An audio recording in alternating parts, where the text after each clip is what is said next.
Donc ça veut dire quoi? Nous, comme nous n'avons pas les yeux pour voir ce qui se passe dans ton cœur, on peut sonder ce que tu es par ce qui sort. C'est-à-dire ce que tu manifestes, c'est là qu'on peut savoir que toi, ton cœur est pur. Mais toi, on voit ta nature, elle n'est pas correcte, mais tu veux me dire que Dieu regarde au cœur. Non.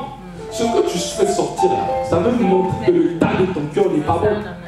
Donc arrête de nous endormir, non, Dieu regarde le cœur. Non, ce que tu sors à l'extérieur montre l'état de ton cœur. Alléluia. Et donc pendant que la sœur parlait, là le Seigneur est en train de m'interpeller. Je me suis dit, mais c'est vrai, tu veux cacher tes faiblesses. Ici nous sommes en train de prêcher, racheter le temps, racheter le temps. Et souvent quand on parle de l'évangile à quelqu'un, nous avons souvent de coutume, nous avons souvent l'habitude de dire, non, donnez-moi le temps. Ah, la Bible nous dit de racheter le temps, parce que nous n'avons plus le temps. Et donc toi, tu demandes encore qu'on puisse t'accorder le temps. Tu ne trouves pas que non, c'est paradoxal? On nous dit de racheter le temps. Mais tu veux continuer dans ta bêtise, tu veux continuer dans ton incrédulité, tu veux qu'on t'accorde encore le temps. Ok, d'accord, on te donne le temps. Mais si le Seigneur te surprend dans ça, tu ne diras pas qu'on ne t'avait pas dit, hein, parce que la Bible dit racheter le temps. Et en ce matin, j'aimerais que déjà que tu commences à disposer ton cœur. Parce que tout ce que nous allons faire ici, si ton cœur n'est pas disposé, la Bible dit que Jésus-Christ n'a pas pu faire assez de miracles à Génézareth parce qu'il était étonné à cause de l'endurcissement de leur cœur. Je ne suis pas Jésus. Ne regarde pas à moi, mais regarde à Jésus. Donc si tu es venu ici pour me regarder, oh ben qu'est-ce qu'il va me dire? Je te préviens d'avance que je vais te décevoir, parce que ce n'est pas moi qui va parler ici, mais ça sera poussé par le Saint-Esprit. Alléluia. Il faut que ton cœur soit disposé afin de recevoir cette parole. Nous allons prendre nos Bibles dans le livre de Matthieu chapitre 25. Nous connaissons tous cette parabole, c'est la sœur Laura qui va faire la lecture. J'aime bien quand elle mime. Elle a bien appris à faire la récitation à l'école. Amen. Matthieu chapitre 5. 25. Nous allons lire du premier pour nous tenir debout.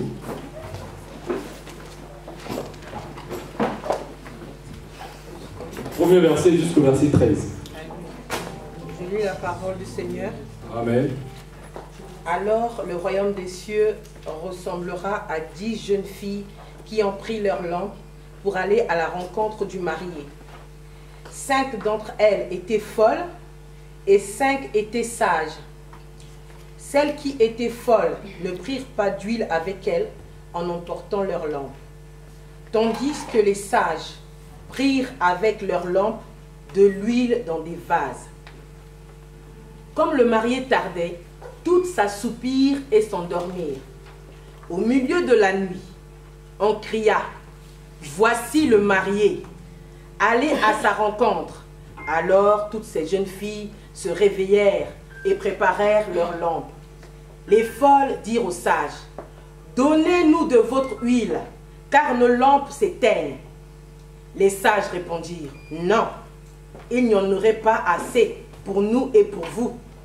Allez plutôt chez ceux qui en vendent et achetez-en pour vous. » Pendant qu'elles allaient en acheter, le marié arriva. Celles qui étaient prêtes entrèrent avec lui dans la salle des noces et la porte fut fermée. Plus tard, les autres jeunes filles vinrent et dirent « Seigneur, Seigneur, ouvre-nous » Mais il répondit « Je vous le dis en vérité, je ne vous connais pas. Restez donc vigilants, puisque vous ne savez ni le jour, ni l'heure où le Fils de l'homme viendra. » Amen. Acclamons la parole de Dieu. Nous pouvons nous asseoir. Donc je disais tantôt que nous connaissons tous ce passage. Et pendant toute la semaine, j'ai eu à regarder, à tourner ce passage. Je voulais comprendre quelque chose. Je regardais, j'ai tourné, j'ai regardé, j'ai passé toute la semaine à lire le même passage parce que je voulais comprendre quelque chose.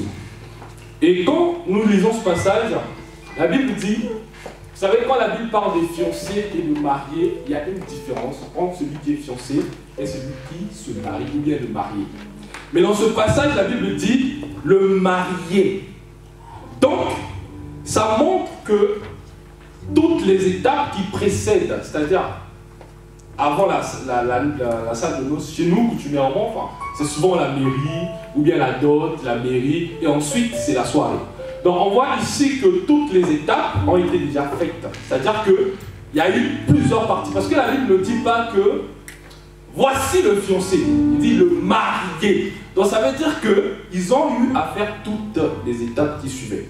Mais quand vous lisez le passage d'avant, c'est-à-dire dans Matthieu 24, on ne va pas le lire, mais je vais juste le paraphraser. En fait, le Seigneur, les disciples, ils étaient en train de poser la question au Seigneur pour savoir, mais comment nous allons reconnaître, donne-nous les signes, les indices pour savoir le jour de l'avènement du Seigneur. Et le Seigneur, dans la réponse, il donne plusieurs signes. Et ce qui a vraiment attiré mon attention, quand vous lisez dans Matthieu chapitre 24, à partir du verset 5, il dit « Car plusieurs viendront sous mon nom, disant c'est moi qui suis le Christ. Ils séduiront beaucoup de gens. » Retenez, beaucoup de gens. Je vais dans le verset 11. La Bible dit encore, plusieurs faux prophètes s'élèveront et ils séduiront beaucoup de gens. Je saute encore, je vais dans le verset 15. Il dit encore, c'est pourquoi veillez donc. Lorsque vous verrez l'abomination et la désolation dont a parlé le prophète Daniel, établi en lieu saint, c'est que celui-ci, le lieu saint, celui qui lit, fasse attention.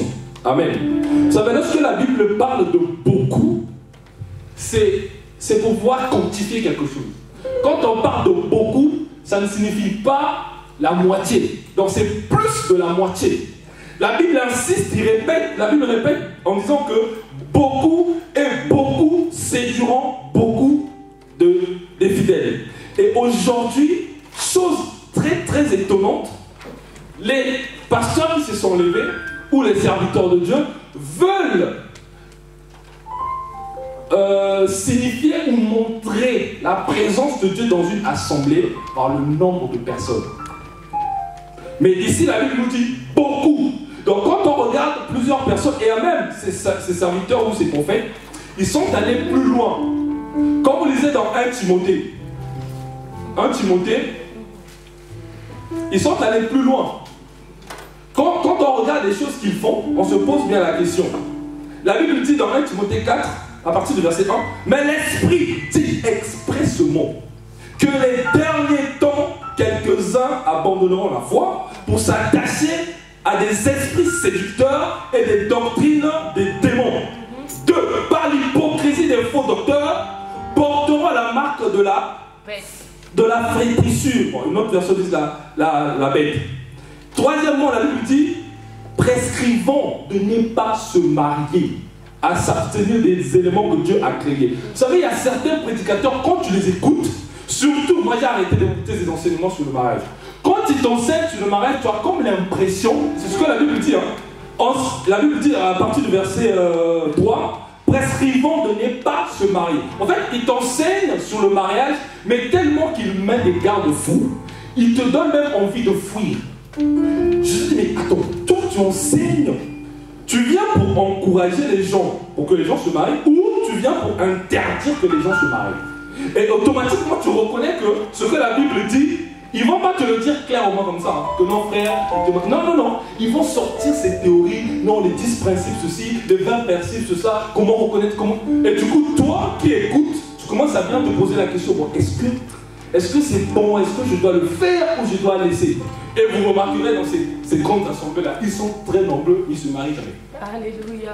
Une fois, j'ai posé la question à un frère, j'ai dit, mais moi je ne vous comprends pas. Vous êtes tellement nombreux, c'est-à-dire à l'église, mais qu'est-ce qui se passe à ce que vous ne puissiez pas vous marier? Je ne comprends pas. Qu'est-ce qui se passe? Jusqu'à ce que je suis tombé sur ce passage, j'ai dit, mais effectivement, le Seigneur, il avait raison. Mais il faut être celui qui est équipé de l'esprit et les yeux spirituels pour comprendre. Alléluia. Parce que si tu n'es pas éveillé, tout ce qu'on voit là, ça a l'air très beau, comme les 10 vierges. Et pour revenir sur le passage que nous venons de lire, je vais parler, nous allons comprendre ce matin, c'est quoi les lampes, c'est quoi l'huile, c'est quoi la virginité, c'est quoi les commerçants, les vendeurs, ceux qui vendent l'huile, ceux qui ont manqué le rendez-vous, l'époux et les 10 vierges. Je reviens sur le passage. La Bible dit que l'époux arriva, donc les 10 vierges. Comprenez ici les 10 vierges, c'est l'image de l'église telle que nous sommes. La Bible dit que ces 10 vierges partaient à la rencontre de l'époux. Et j'ai dit au début qu'on ne parle pas de fiancé ici, on parle de l'époux, c'est-à-dire le marié. Et donc cela signifie que toutes les étapes qui précèdent, c'est-à-dire la conversion, il y a eu repentance, il y a eu acceptation du Seigneur, il y a eu préparation. Donc les 10, elles partaient pour rencontrer l'époux qui est Christ. Et lorsqu'elles sont arrivées, je disais que je vais parler de l'époux. Vous savez que la Bible dit, pardon, excusez-moi, la Bible dit que la femme est un produit dérivé de l'homme. La femme n'a pas été créée comme l'homme. La Bible dit que c'est lorsque... Ah, c'est étonnant, mais c'est la Bible.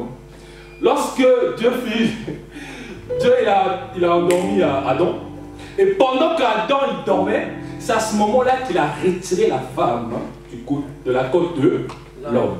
Et lorsque Adam s'est réveillé, il a vu la femme, c'est à ce moment-là qu'il a dit, voilà le discours que nous connaissons, cette fois-ci, voilà, l'os de mes os, la chair de ma chair. Et ce n'est pas le sujet de ce matin, c'est juste l'image que je suis en train de donner. Et la Bible dit que nous, l'église que nous sommes l'épouse du Seigneur. Et l'église aussi est un produit dérivé de Christ. Alléluia. Parce que la Bible dit à la croix Jésus-Christ, lorsqu'il est mort, qu'est-ce qui s'est passé? C'est à la mort que ce soldat est venu pour percer le côté de Jésus. Et lorsque le côté de Jésus était percé, la Bible dit qu'il y a eu l'eau qui est sortie et du sang. L'eau qui est l'image de la parole de Dieu pour enseigner son épouse qui est l'église. Le sang pour purifier cette église afin qu'à son retour, que l'église soit propre, ni ride, sans tache. Est-ce que quelqu'un me suit? Amen. Et nous allons comprendre ici que le Seigneur s'est donné à la croix. La Bible dit que les 10 vierges, vous savez, j'étais en train de comprendre quelque chose. Les 10 vierges. Vous savez, lorsqu'on parle de la virginité, les femmes qui n'ont pas encore connu d'homme, ici, ne vous dites pas qu'on ne parle seulement des femmes, hein. Sinon ça veut dire nous sommes là, on va partir. Amen. C'est juste une image que le Seigneur est en train de donner. La virginité ici, c'est l'image de la pureté, l'image de la sainteté. Vous me suivez? La Bible dit quoi? Vous savez, le tabernacle était séparé en 3 compartiments. Il y avait le parvis, le lieu saint et le lieu saint des saints. Et le lieu saint des saints était fermé avec quoi? Un voile. Il n'y avait que le souverain sacrificateur qui avait le droit de rentrer dans le lieu saint. En fait, regardez la femme. L'image de la femme. Donc, prenez l'image que je viens de vous donner, le lieu saint. La Bible dit que les vierges, c'est-à-dire quand on est vierge, les femmes savent que lorsque une femme est vierge, la virginité de la femme, il y a un tissu qu'on appelle un organe qu'on appelle l'hymen de la femme. Vous voyez? Donc ça sert, c'est comme si, on va dire quoi? C'est comme un rideau ou comme un mur. Il n'y a que le souverain sacrificateur, c'est-à-dire l'épouse qui a le droit de rentrer, de déchirer le voile. Alléluia. Voilà pourquoi à la croix, la Bible dit, lorsque Jésus est mort à la croix, le voile a été déchiré. Et nous tous, nous sommes rentrés, il a fait de nous tous un royaume de sacrificateurs. Est-ce que vous comprenez là où on est en train de partir ce matin? Alléluia. Et la Bible dit, les 10 vierges sont arrivées. Elles étaient là, comme nous, tels que nous sommes ici, les 10. Mais sachez que dans les 10, il y a 2 catégories. Il y a les 5 sages et les 5 folles. Mais souvenez-vous que ces 5 folles-là, au départ, elles n'étaient pas folles. Elles étaient toutes choisies pour rencontrer l'époux. Mais il y a eu quelque chose qui s'est passé tout tout au long du parcours, tout au long du processus. La Bible dit qu'elles avaient des lampes. La Bible nous dit que la parole de Dieu est quoi? Une lampe à nos pieds. Dans les lampes dont la Bible parle ici, c'est quoi? La parole de Dieu. Amen. Vous me suivez? Elles avaient des lampes. Donc ça veut dire qu'elles avaient des lampes. Elles avaient la virginité. Elles ont fait la repentance. Donc le processus était enchaîné. Donc pour aller à la rencontre de l'épouse. De l'époux, pardon. Et la Bible dit quoi? Non, pas la Bible. À la mairie, le frère Sébastien ou le pasteur quand il s'est marié, ou même moi quand je vais me marier, je vais donner mon nom, c'est-à-dire Massamba. Si elle s'appelle, je ne sais pas, Mabella, je ne sais pas, Mkodia, elle ne s'appellera plus comme ça. Elle va prendre mon nom. Ça veut dire que lorsque tu viens à la rencontre de l'époux, donc les 10 vierges, elles ne portaient plus leur nom. Le nom a été changé. C'est-à-dire quand tu te maries avec Jésus, tu portes le caractère de Christ. Alléluia. Ton identité change.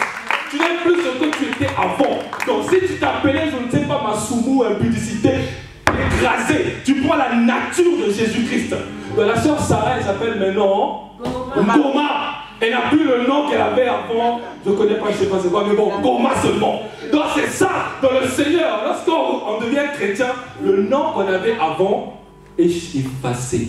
Donc si dans votre famille il y avait des condamnations, des célibats, toutes ces choses-là, quand tu te maries avec Jésus, ton identité change. Tu n'as plus le même nom. Le nom qui a maintenant de l'influence sur ta vie, c'est le nom de Jésus. Et lorsque l'époux te donne son nom, il te donne la lampe, c'est-à-dire la parole qui marche à tes pieds. Il te donne aussi l'huile, c'est-à-dire le don de l'esprit. Le don de l'esprit qui est alimenté quoi? Par la parole, c'est-à-dire que la lampe que tu as. Donc on comprend ici, j'ai parlé de la lampe, j'ai parlé de l'huile, j'ai parlé de la virginité. Mais regardez ce qui se passe. Toutes, elles étaient 10 ans. Donc elles avaient la virginité, la pureté, elles avaient la lampe, elles avaient l'huile, elles s'étaient converties, donc elles attendaient le Seigneur. Mais tout à coup, elles se sont endormies. Sans exception. La Bible ne dit pas, ouais, les 5 étaient là éveillés. Non, les 10, elles se sont endormies. Bien aimé, le sommeil, c'est très très dangereux. La Bible dit que 2 prostituées, elles avaient des enfants, les 2. Et pendant la nuit, elles sont endormies. L'une d'entre elles, elle s'est endormie sur son enfant. Et le lendemain matin, l'enfant est mort. Et quand ils sont arrivés devant le roi Salomon, il fallait les séparer. Il fallait dire à qui appartenait cet enfant. Parce que l'une d'entre les 2, non, c'est mon enfant. L'autre, oui, c'est mon enfant. Non, son enfant est mort. Mais il fallait que Dieu donne la sagesse à ce que Salomon sache à qui appartenait l'enfant. Bien aimé, quand on parle de racheter le temps, c'est aussi de savoir être éveillé. Alléluia. Parce que si tu t'endors, tu peux dormir sur soit ta bénédiction ou sur soit ta vie, sans que tu te rendes compte et tu auras la mort. Et lorsque tu te réveilles, le diable a pris, il est parti. Et regardez ce qui se passe. Et là, c'est Salomon qui doit séparer les 2 femmes. Et Salomon ici, c'est l'image. Je prie que Dieu élève les serviteurs de Dieu, les pasteurs, les prophètes qui ont l'esprit de discernement. Vous savez, les femmes, les 2 images des femmes, les 2 prostituées, c'est ces genres de femmes que nous rencontrons dans nos églises. Comprenez que quand je parle de femmes, je ne pointe pas du doigt en genre féminin. Voilà. C'est ces genres de femmes que nous rencontrons dans nos églises. Bien aimée, elle a tué son enfant.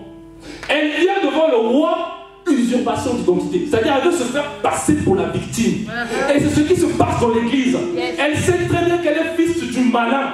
Elle sait très bien qu'elle est fille, je ne sais pas, d'une sorcière. Et elle dit à l'église, ouais, je vais passer la délivrance. Ouais, délivre-moi. Non, vous savez, on ne peut pas prier pour quelqu'un qui appartient au diable. Tu peux faire toutes les prières du monde. Souvenez-vous de la prière d'Abraham. Abraham insistait pendant plusieurs fois. Si tu trouves des justes, si tu trouves des justes. La prière d'Abraham était juste en train d'insister sur les élus. Est-ce qu'il y avait des élus dans Sodome et Gomorrhe? La prière d'Abraham était en train de mettre l'accent sur des élus. J'aimerais dire à quelqu'un, rachetez le temps, c'est arrêter de faire des prières dans le vide. Tu ne peux jamais convertir un fils du diable, c'est pas possible. C'est sa nature. Comme le pasteur nous dit souvent, la nature, quand tu n'as pas la nature du Christ, tu peux te faire passer pour un brebis, pour un linton. Mais le temps, comme le temps définit les choses, ta vraie nature va se manifester. On va savoir que toi, tu n'as pas la nature du Père. Tu n'as pas la nature du Père. Tu as essayé de nous tromper. Et c'est ça, Abraham a mis l'accent sur les élus. Il n'a pas dit, est-ce que tu peux sauver Sodome et Gomorrhe? Il a dit, est-ce que si tu trouves un juste? Il a insisté pendant longtemps. Il a insisté. Et regardez ce qui s'est passé. Il y en a eu combien qui sont sortis? Il y en a eu que 4. Et 3, même sa femme est restée.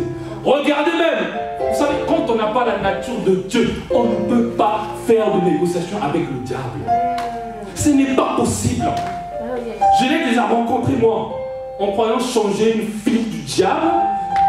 Ça ne marche pas. Tu peux faire toutes les prières que tu veux. Tu jeûnes, ça ne marchera jamais. Elle est destinée ou il est destiné à aller en enfer. Ça c'est comme ça. On ne peut donner pas des explications. Regardez même Lot. Abraham a intercédé, au moins la prière, Dieu a croisé des justes. Ok, d'accord, les 3. Qu'est-ce que Lot fait? Quand vous lisez bien la Bible, vous voyez que Lot est allé voir ses gendres pour dire, venez, ce qui va arriver. C'est quand les gens n'ont pas la nature de Dieu. Tu peux leur dire tout ce que tu veux sur le Dieu. Ils ne vont pas comprendre. Ils ne vont pas comprendre. Il faut que tu aies l'esprit, le discernement, la sagesse de Salomon pour comprendre que non, l'une d'entre elles, il y a une qui est en train de monter. Quand quelqu'un vient se faire passer à la téléphone, se saute, tu regardes, tu dis, toi tu me fatigues pour prier pour toi, tu es posé. En fait, toi c'est ta nature. Ils vont commencer à fuir nos assemblées. Ils vont commencer à fuir. Quand tu viens, je te regarde, je te dis, mais toi, c'est pas toi qu'on appelle, t'es ma fille. Mais elle ne viendra plus jamais. Et regardez l'autre, il arrive. Il dit à ses gens, allons, sortons, allons.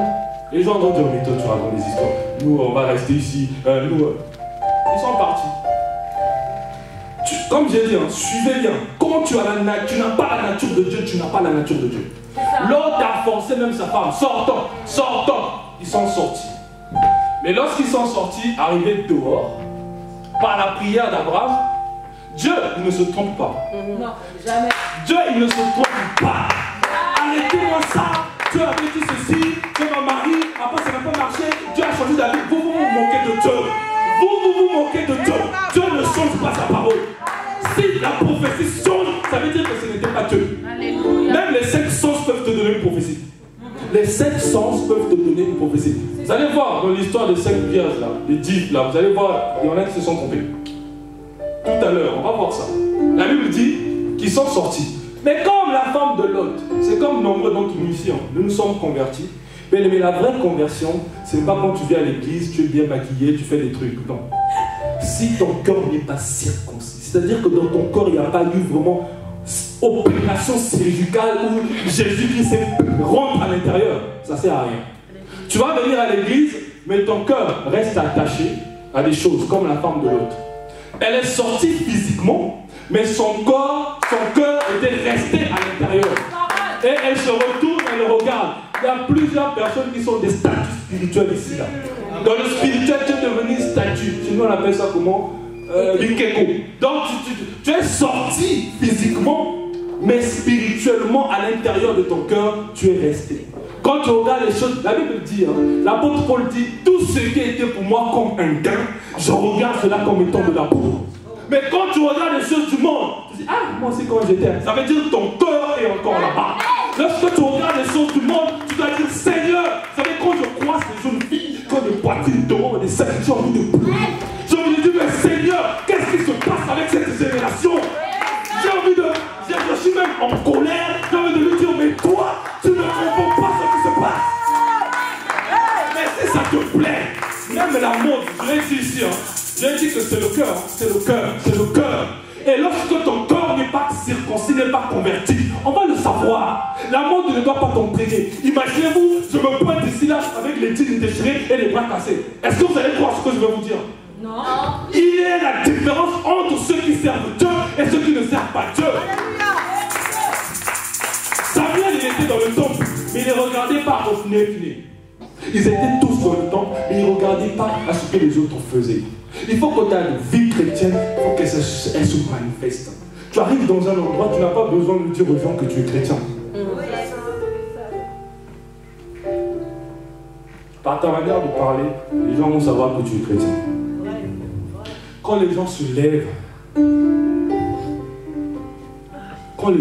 se posent contre tout le monde, tu dis non. Cette nature-là, elle n'est pas chrétienne. Vous savez, il faut que les gens arrivent à craindre le Dieu que tu sers. Alléluia. Alléluia. Vous savez, dans ma famille, toute ma famille est contre mon père. Certains de mes frères aussi, on est 6. Je suis le seul. Quand il s'agit de parler, je dis non. Et on me relate même les histoires du passé. Oui, il avait fait ceci à ta mère. Oui, il avait fait ça. Mais qu'est-ce que la Bible dit? Qu'est-ce que la Bible dit? La repentance, elle sert à quoi? La Bible dit, si nous ne pardonnons pas nos offenses, si nous ne pardonnons pas à ceux qui nous ont offensés, il ne nous pardonnera pas. Il faut que tu arrives, lorsque tu regardes quelqu'un qui t'a fait du mal, tu souris, tu bénis Dieu. Et c'est ce cœur que Dieu cherche. Ça ne sert à rien de venir ici à l'église, mais tu as un cœur endurci. Il y a des gens même qui ont juré, toi, je te parlerai qu'au cimetière. Mais vous n'allez pas vous parler au cimetière. Vous allez aller causer en enfer. Et vous regrettez ce que vous avez fait sur la terre. Et je reviens sur ce que je disais. Je m'étais arrêté à la virginité, je crois. Et l'époux arrive, donc je disais qu'ils avaient tous, toute la lumière, la lampe. Mais au milieu de la nuit, elles se sont toutes endormies. Donc vous voyez, c'est là que je me suis arrêté. Et tout à coup, l'époux arrive. Ah, l'époux qu'on attendait. Et c'est ça le retour du Seigneur. On est en train d'attendre le retour du Seigneur et nous ne savons pas, le Seigneur, il arrive quand. Il y en a même qui sont déjà fatigués. Il y en a même... franchement, il y a longtemps, il y a une chanson qu'on chantait chez nous. Ah, Zaliko, il y a moi, Nzambé. Ça veut dire qu'il arrive, là, le Fils de Dieu. Mais depuis que je suis né, on attendait cette chanson-là, jusqu'aujourd'hui, il ne vient toujours pas. Il y en a même qui ont commencé à faire. Mais ça veut dire, vous savez, la parole de Dieu est oui et amen. Et l'époux arrive. Et regardez ce qui se passe. Dès que l'époux arrive, celles qui avaient encore de l'huile, elles ont fait quoi? Allumer les lampes. Or, les autres, elles n'avaient plus de l'huile. Il n'y avait plus de la lumière. C'est ce que la sœur ici disait hier, l'obscurité. Donc, pendant que tu attendais l'époux, tu as passé ton temps. Tu n'as plus l'huile, donc tu n'as plus la lumière. Tu n'es plus éclairé, tu n'as plus la parole. Donc, tu passes maintenant à marcher selon les œuvres du ténèbre. Parce que tu n'as plus la lumière. Tu n'as plus l'huile que l'époux t'a donnée, tu n'en as plus. Et tu marches maintenant dans les œuvres du ténèbre. Et quand l'époux arrive, lui, il est attiré que par ceux qui sont attirés par lui. Mais toi, tu n'as pas la lumière, tu ne l'attires pas. Est-ce que tu as toujours de la lumière avec toi pour éclairer ton chemin? Et regardez, c'est à ce moment-là qu'ils se rendent compte qu'elles n'avaient pas l'huile. Qu'elles vont aller chercher l'huile. Elles vont aller chercher quoi? L'huile. Mais l'huile qu'elles avaient avant, là, elles ont eu ça où? Dites-moi, elles ont eu ça où, l'huile qu'elles avaient avant? Chez les... Est-ce qu'on peut acclamer le Seigneur? L'huile qu'elles avaient avant, elles ont eu ça chez les poux. Mais or, le donateur de l'huile, le poux, Christ, il arrive. Regardez ce que les autres disent. Allez-y acheter chez les commerçants. Mais c'est qui les commerçants? Les poux ne vendent pas de l'huile. L'époux, il a dit, vous avez reçu gratuitement et vous donnez gratuitement. Mais qui est le vendeur de l'huile? Ce sont ceux-là qui nous vendent l'huile d'olive. Ce sont ceux-là qui nous vendent l'huile d'oignon. Et cette huile-là, l'époux ne connaît pas ça. Quand ils sont revenus avec cette huile-là devant la porte, l'époux a dit quoi? Éloignez-vous de moi, je ne vous connais pas. Ce n'est pas ce que je vous ai donné. Ce que je vous ai donné ne ressemble pas à ça. L'huile qu'ils ont ramenée à la rencontre de l'époux ne connaissait pas ça. L'onction que tu touches, les gens t'ont. Qui t'a donné ça? Tu as eu ça où? L'époux ne connaît pas cette huile-là. Cette huile n'a pas la nature de l'époux et elle ne se vend pas. Elles ne se vendent pas. Allez-y voir les commerçants. Les commerçants, ils sont là dans toutes les zones. Ils sont là dans tout Paris. L'huile d'olive, tu as acheté l'huile à Carrefour, tu as acheté l'huile à Auchan et tu viens nous vendre ça. L'époux ne connaît pas cette huile. L'époux, il reçoit gratuitement et il donne gratuitement. Et quand ils arrivent, l'époux a fermé la porte. Non, cette nature-là, moi, je ne connais pas. Ce n'est pas ce que je vous ai donné avant que je n'arrive. Est-ce que tu as acheté l'huile chez les commerçants? Est-ce que tu as bu l'huile chez les commerçants? Disons que les démons vont sortir. Vous rigolez, hein? Tu achètes l'huile à Auchan et un esprit va avoir peur de cette huile-là. Vous rigolez. Tu prends l'huile, tu mets sur le lit. Le démon qui traverse toutes les nations, il va avoir peur de ton... On peut périr par manque de connaissance. Les choses spirituelles, c'est dans l'esprit. Ce n'est pas non, tu as pris la pierre, tu mets là, la croix, la Bible. Les démons n'ont pas peur de ça. Les démons, ils n'ont pas peur de ces choses-là. Les démons, ils ont peur du spirituel. Lorsque tu vas commencer à ramasser l'atmosphère est saturée, libérée, les démons vont commencer à prendre les affaires sortir. Quand tu vas commencer à prendre l'huile que l'époux te donne, de même, on va même pas s'époumoner, crier, non, non, non, non, non, non. Ils vont reconnaître que tu as ramené une huile particulière dans ta vie, les démons vont commencer à fuir. Ils vont commencer à sortir. Et l'époux, il revient. Elles sont allées acheter l'huile chez les commerçants. Mais pourquoi elles sont allées acheter l'huile?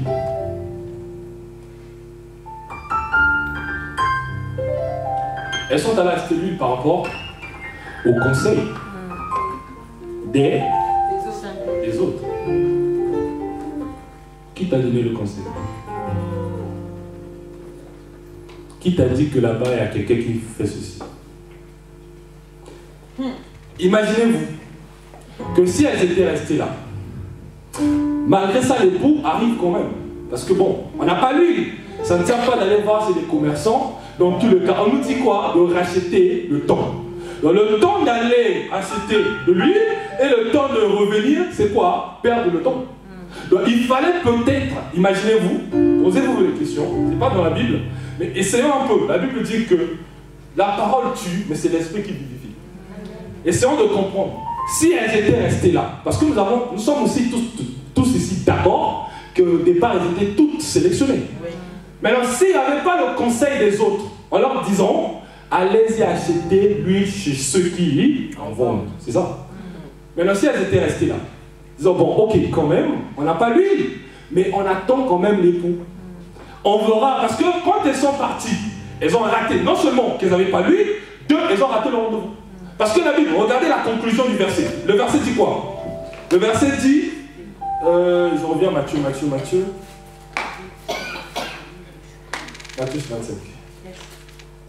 Matthieu 25, 13. La Bible dit, alors là, voilà. Pendant qu'elles allaient en acheter, l'époux arriva. Celle qui était présente fut rentrée avec lui dans la salle des noces.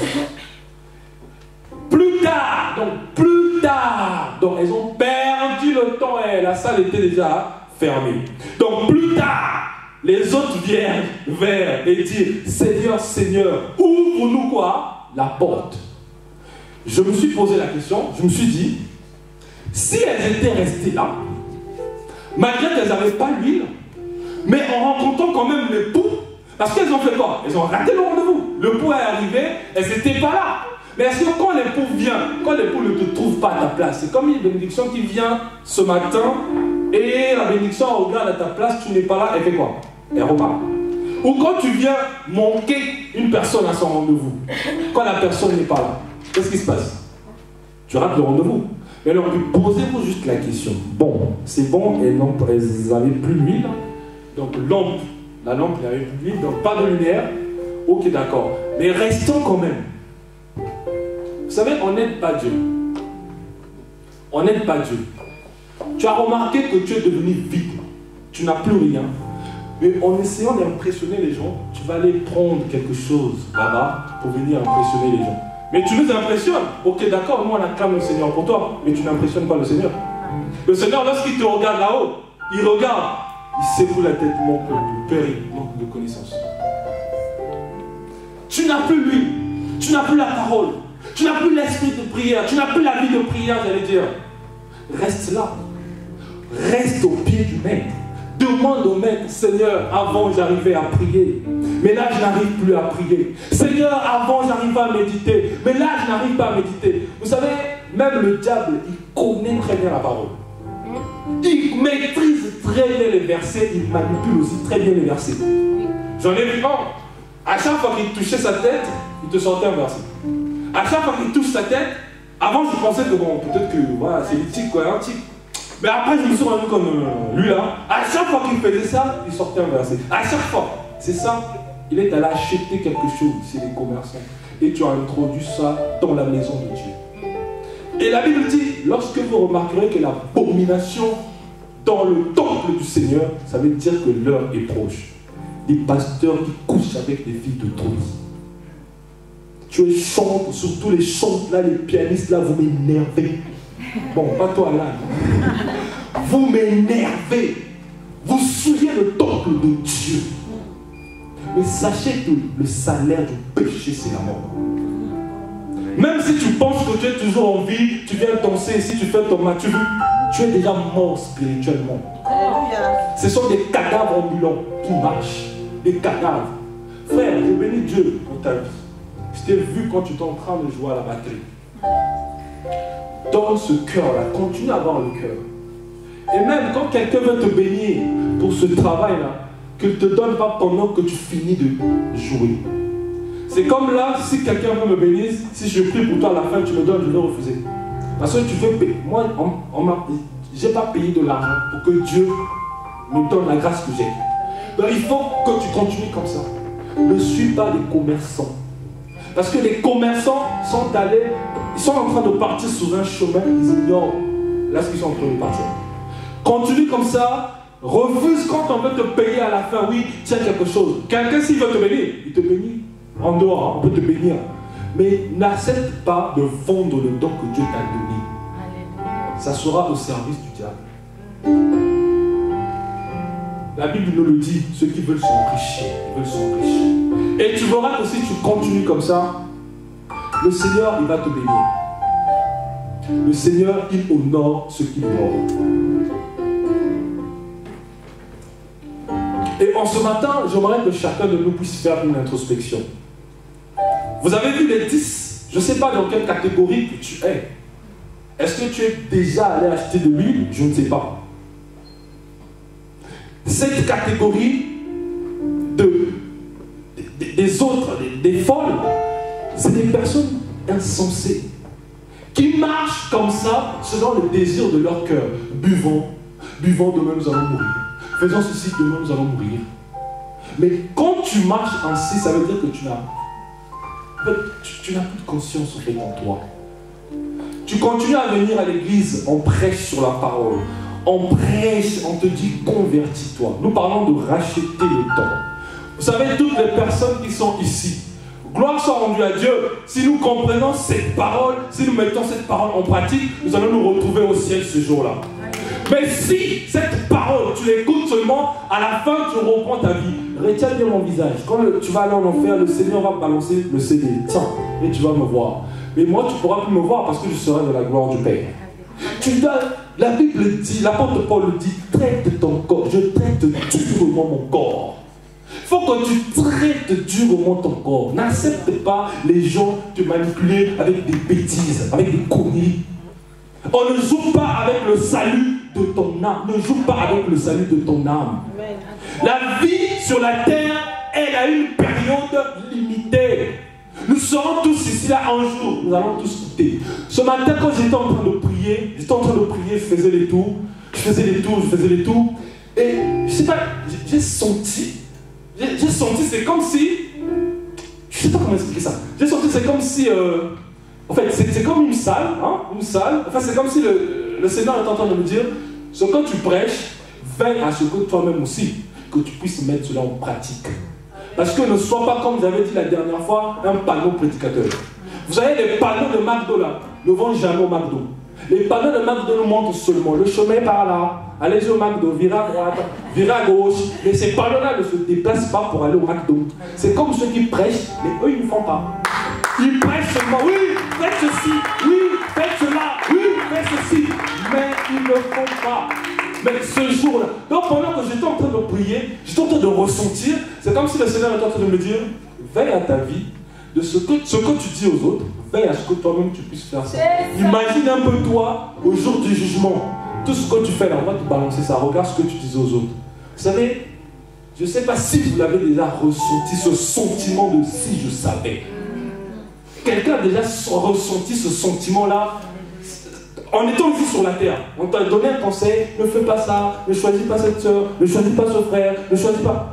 Ou bien, ne fais pas ces études-là, tu t'entêtes. Un jour, tu te retrouves dans le chemin de si je savais, ça fait très mal. Là, au moins, tu peux faire marche arrière, on est encore sur la terre. Mais au ciel, tu ne vas pas aller faire marche arrière. C'est fini, tu pourras pleurer, renverser toutes les larmes que tu as, ça ne changera plus rien. Ne croyez pas à ces évangiles-là, messe de requiem, péchons, on va prier pour nous après notre mort. C'est des conneries ça. La vie sur terre, la vie au ciel, elle se prépare ici en étant sur la terre. Si tu n'as pas marché, tu n'as pas cru au Seigneur, les œuvres ne sauvent pas.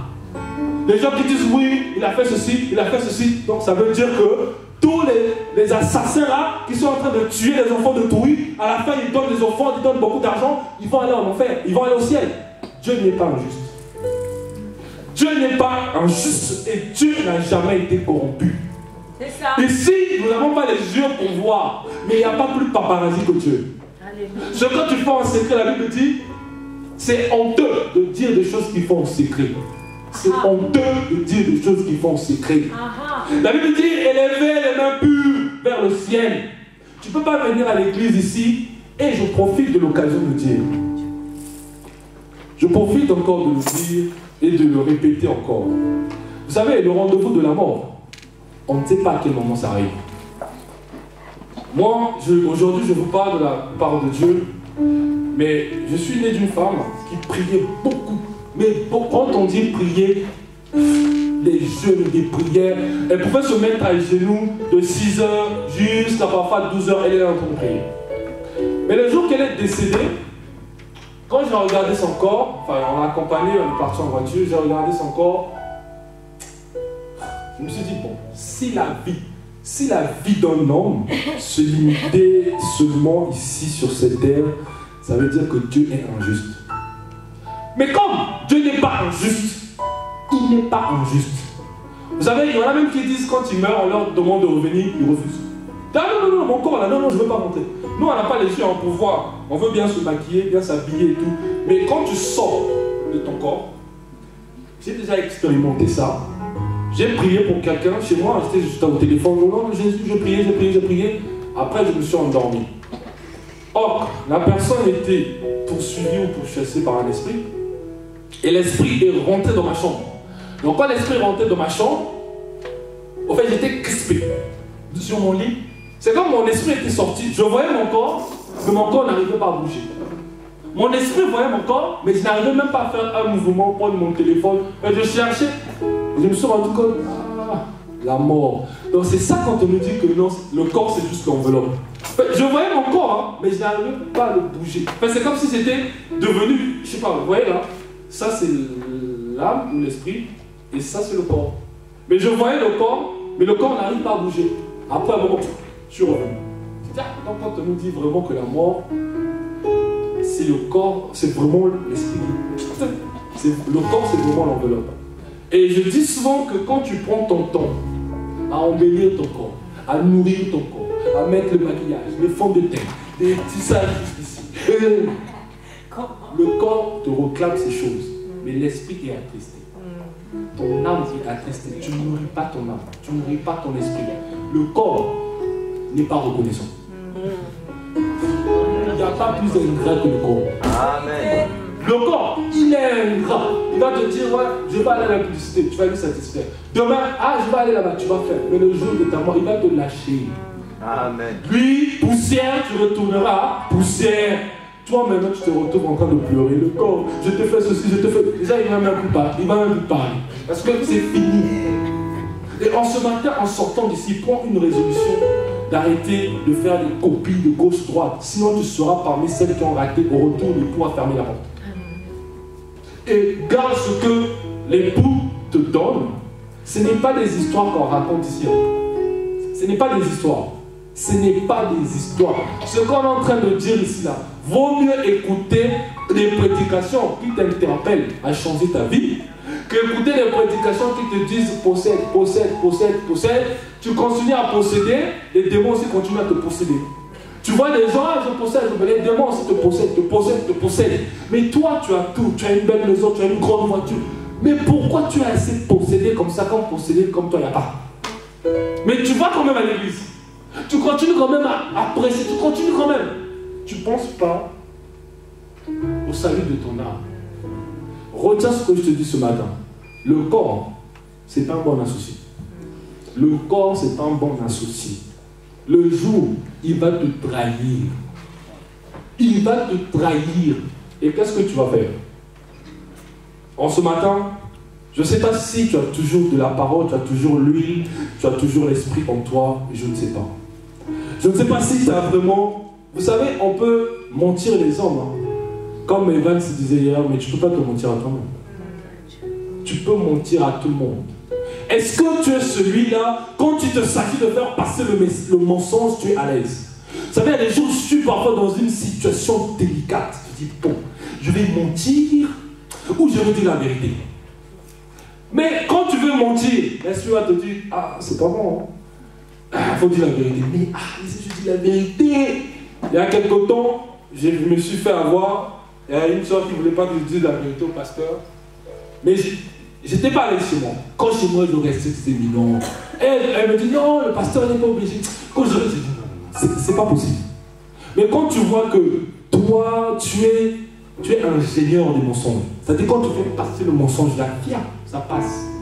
Et tu dis, moi ça m'étonne, hein. Quand je veux me sortir dans une situation, tu es fils du diable. Tu es une machine de mensonges. Et quand le Seigneur, l'époux, te rencontre, il faut que tu commences à pointer du doigt sur les choses que tu ne veux pas voir, que ça se répète sur ta vie. On a longtemps cherché à chasser les démons, mais cherchons à bâtir notre âme. Cherchons à bâtir notre vie. Régularise ta situation parce que tu ne sais pas à quel moment. Nous sommes très pressés de régulariser nos situations, nous les étrangers ici en France, notre situation administrative. Mais pourquoi tu ne régularises pas ta situation avec Dieu? Tu as plus peur des autorités françaises que Dieu.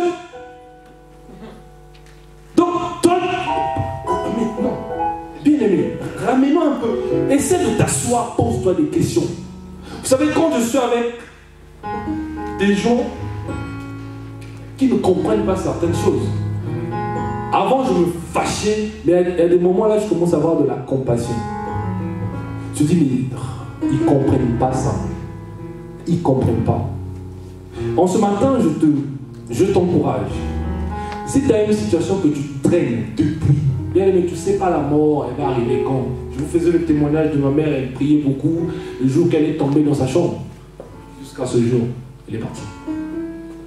Donc, pour elle, elle est partie. Mais toi et moi, et je me dis souvent, les gens qui meurent dans les attentats, les accidents, les machins, ils ne sont pas plus meilleurs que nous. Quand ça arrive chez les autres, tu te dis, ah bon, c'était arrivé chez les autres, ça peut t'arriver aussi. La Bible dit que Dieu ne fait exception de personne. En ce matin, j'aimerais vraiment interpeller quelqu'un. Si tu es cupide dans ton cœur, tu as de la jalousie, quand tu vois les autres avancer, tu aimerais que ça soit toi. Ça veut dire que c'est la sémence du diable qui est en toi. L'esprit de Caïn, comme la sœur a dit. Quand tu vois que toi, tu veux toujours être devant tout le monde, comme je disais, ces gourous-là qui ne veulent pas que les autres prêchent. La Bible dit que Dieu a fait de nous tous un royaume de sacrificateurs. Donc toi, tu veux être à la place de Dieu. Oh non, ils n'ont pas encore fait la théorie, parce qu'il faut que tu ailles faire les études bibliques. Non, il faut que tu fasses la théorie. Nous, on a fait la théologie de Saint-Esprit. Nous enseigner. Donc si tu viens nous fatiguer ici, là, avec des théologies, pour nous enseigner des choses qui vont nous emmener en enfer, merci. On refuse ça. Nous, on veut voir le Père. On veut aller au ciel.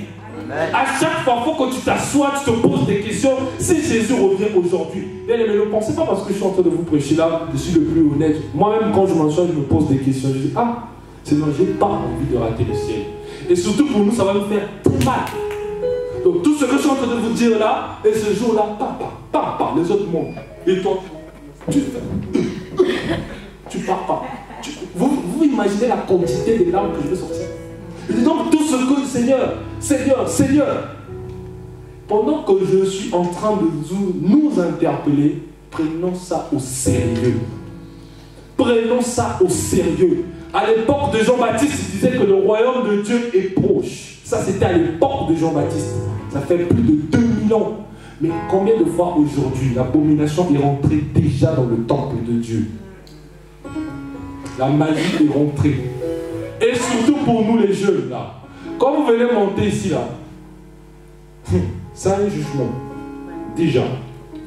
Tu ne veux pas. Il y a des gens, tu penses que parce que tu as commis ton impudicité là-bas, ou bien tu t'es même pas repenti, tu viens ici, tu viens monter, bon, ça s'est bien passé. Tu es en train de te tuer toi-même. Tu es en train de te tuer toi-même. C'est-à-dire, tu vas voir que ta vie n'avance pas. Tu vas faire toutes les prières. Ça ne marchera pas. Ça ne marchera pas. Parce que quoi, tu veux mentir le peuple de Dieu. La Bible dit, vous êtes des tombeaux blanchis. Devant les hommes, vous vous apparaissez comme étant des salles, des prêtres. Mais quand vous rentrez chez vous, il y a des gens qui ont des tenues. Tu viens à l'église, tu portes des robes ici, tu sors dehors, je te vois, les gens te fouillent. Je dis, je ne te connais pas. Mais toi, comment? Non, Dieu regarde le cœur. Quel cœur? Ce que tu portes là, ça veut dire que ton cœur n'est pas bon. La manière que tu t'exposes là, nous, nos mamans avant, quand je bénis Dieu pour maman Lisette. Vous regardez comment? Ne pouvez même pas regarder maman Lisette comment elle s'habille.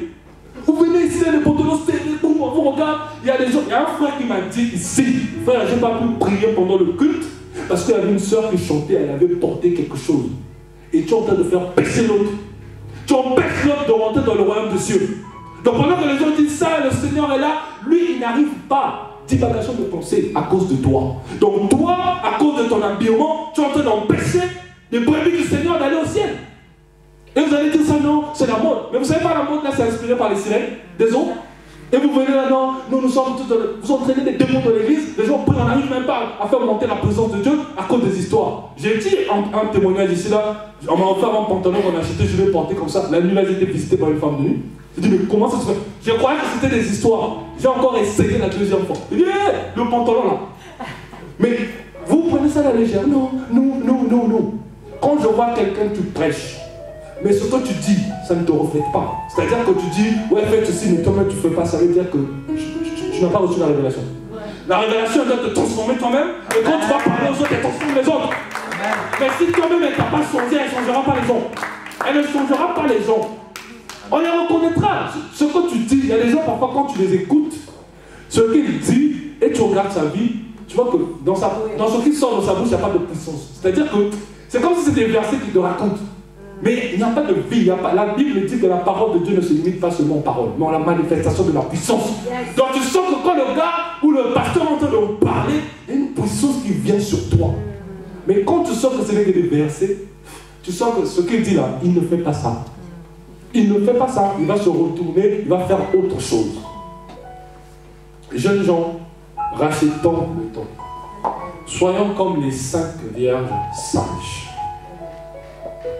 Elles ont marché dans la révélation et dans la connaissance. Parce que personne ne leur avait dit qu'il fallait garder de l'huile. C'est écrit nulle part.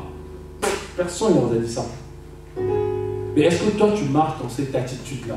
Nous devons marcher comme j'avais dit à la dernière édition, que lorsque tu te prépares d'aller en voyage, tu te prépares. Mais quand tu vas en voyage, après ton voyage, tu fais quoi? Tu rentres chez toi. Et lorsque nous sommes sur la terre, nous sommes tous des pèlerins. À chaque fois quand tu vois quelqu'un mourir, tu dois aussi. Moi je le fais, hein. Quand je vois, il y a un tel qui est mort dans ma famille, je dis, à qui le tour? Parce que ça va arriver. Ça va arriver, c'est seulement comme ça que je veux me dire, il faut que je me prépare, parce que ça peut m'arriver. C'est pas parce que Dieu est le grand bishop de je sais pas quoi, Dieu ne fait exception de personne. Et s'il y a des enfants de 2 ans qui meurent, ça veut dire que toi qui as 20 ans, 30 ans, tu peux aussi mourir.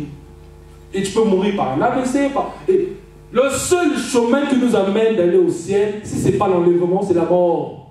Mais là, quand il s'agit de la mort, non, esprit de mort, non, esprit de mort, ça veut dire que tu es terrestre. Tu veux seulement rester si tu as peur parce que ta vie n'est pas correcte avec Dieu.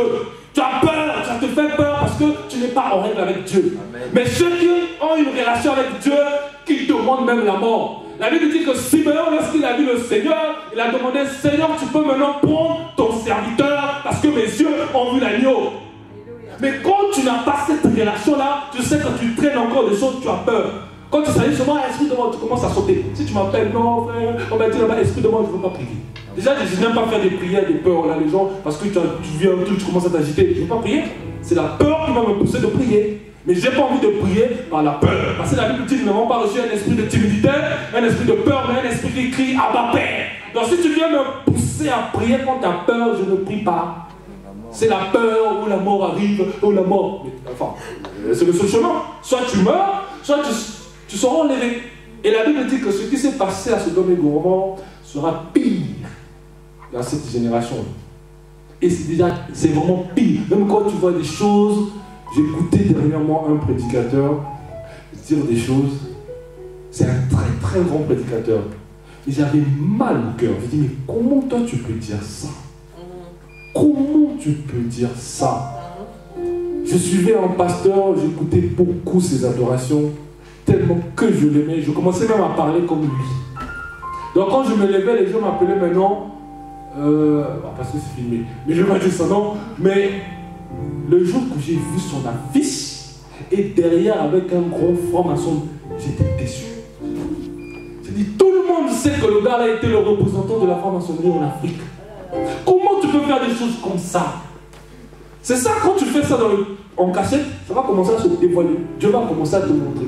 Mais toi, malgré quand tu interprètes, tu continues à écouter. Non, moi, ah non, moi, Dieu regarde ton cœur. Mais ton cœur aussi n'est pas bon. Parce que si ton cœur était bon, révélé, tu allais comprendre. Vous savez, il faut que Dieu nous donne la capacité, la sensibilité de savoir reconnaître les vrais serviteurs de Dieu.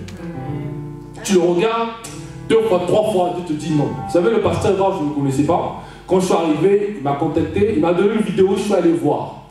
J'ai regardé la vidéo pendant quelques temps. Je me dis non, lui là, c'est un serviteur de Dieu. Je ne sais pas. Moi-même, je ne comprends pas. Dieu m'a fait une grâce. Quand je regarde un serviteur de Dieu, je te regarde 2 fois, 3 fois. Par la grâce de Dieu, je vais te détecter. Si tu as quelque chose que tu casses derrière, je veux savoir. Même si je ne comprends pas. Parfois, tu n'entends rien. Mais tu regardes seulement quelqu'un, tu te dis, c'est bizarre. Lui, je ne comprends pas ce qui se passe. Ça veut dire que ton esprit n'est pas connecté à son esprit. Il y a repulsion. Ton âme, ah non, lui, ah non. Faites attention quand les enfants vous disent que non, lui, je ne le sens pas. Faites attention. Un enfant te dit, il est bizarre. L'enfant commence à pleurer, tu ne comprends pas pourquoi. Toi, comme tu ne vois pas aveuglé, tu es là. Oh non, toi aussi, avec le tonton est gentil. L'enfant te donner des signaux. Le gars est bizarre. Le gars est bizarre. Mais bon, toi, voilà, tu ne comprends pas, non, essaie. Bien aimé, demandons que Dieu vraiment nous révèle. Nous pouvons nous lever. Que Dieu révèle nos esprits.